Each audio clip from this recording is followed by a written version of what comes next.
mean, the whole reason the country was holding its collective breath today, waiting for this verdict like perhaps nothing since the O.J. Simpson trial all those years ago. The reason the country was on eggshells today, waiting for this verdict, the reason the anticipation was so thick you could cut it with a knife, was because even after that trial we all just saw, even after that blunt and overwhelming evidence, I mean, in this country, how could you know that it would turn out this way? I mean, like that 91-year-old woman in D.C. said through her tears of relief. She said, I don't see how it could have been otherwise, but I do know it could have been otherwise.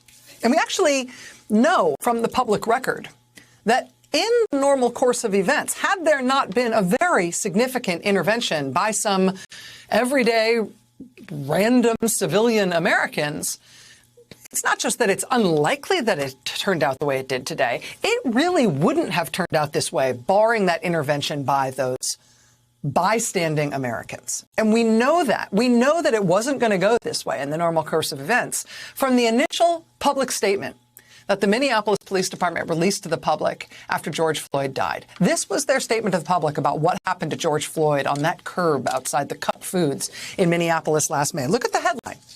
Man dies after medical incident during police interaction. Oh, is that what you call it? May 25th, 2020, Minneapolis. On Monday evening, shortly after 8 p.m., officers responded to the 3700 block of Chicago Avenue South. Two officers arrived, located the suspect, a male believed to be in his 40s, in his car. He was ordered to step from his car. After he got out, he physically resisted officers. Officers were able to get the suspect into handcuffs and noted he appeared to be suffering medical distress. Officers called for an ambulance. The man was transported to Hennepin County Medical Center by ambulance, where he died a short time later. Quote, at no time were weapons of any type used by anyone involved in this incident. That was what they released at the time. That was the official record of what had happened. Nothing to see here. No guns drawn. Nobody got shot. This guy had an unfortunate incident. It's a weird coincidence. He was being questioned by police and then he died. Well, he died at the hospital after the police were very kind to note that he appeared to be having some sort of medical incident. And so they called the police. Clearly, the medical distress that he was in had nothing to do with them. He died later. We just wanted to let you know.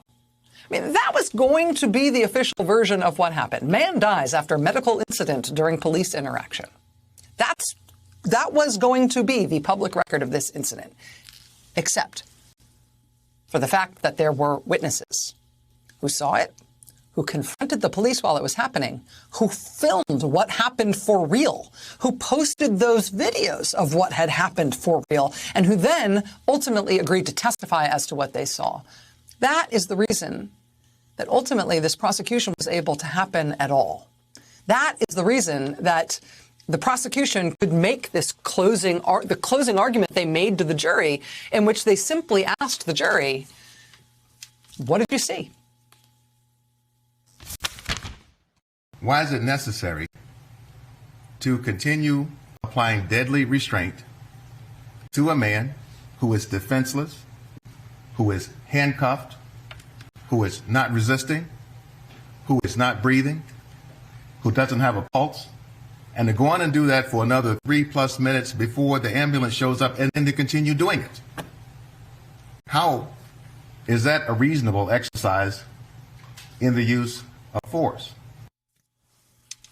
That closing argument could only be made to the jury. How is it a reasonable use of force, right? How is it a reasonable use of force to apply deadly restraint to a man who is defenseless, handcuffed, not resisting, not breathing, doesn't have the pulse? After the ambulance shows up, they keep doing that for another 3 minutes. After he doesn't have a pulse, then they continue doing it. How is that reasonable exercise in the use of force? They could only put that to the jury because of the public record of what actually happened, because the witnesses who saw what happened, who had the presence of mind to tape it, and who then had the courage to testify about it in open court. The young woman who shot the now world-known footage, the footage seen the world over of Mr. Floyd being killed by that police officer. You may remember her testimony at trial. She shot that video last year when she was 17 years old. She is only 18 years old now. Nevertheless, she agreed to testify in open court at the trial. She wept in regret that she hadn't done even more. It's been nights. I stayed up apologizing and apologizing to George Floyd for not doing more and not physically interacting and not saving his life. Darnella Frazier, age 17, when she shot the video that basically led to this all-counts conviction of this police officer today. That was her testimony at trial. Today on Facebook, she said this after the verdict was read. She said, "Thank you, God. Thank you, thank you, thank you." Hey, thanks for watching our YouTube channel. You should know that you can follow today's top stories and breaking news and catch up on your favorite MSNBC shows all in one place. Download the NBC News app today.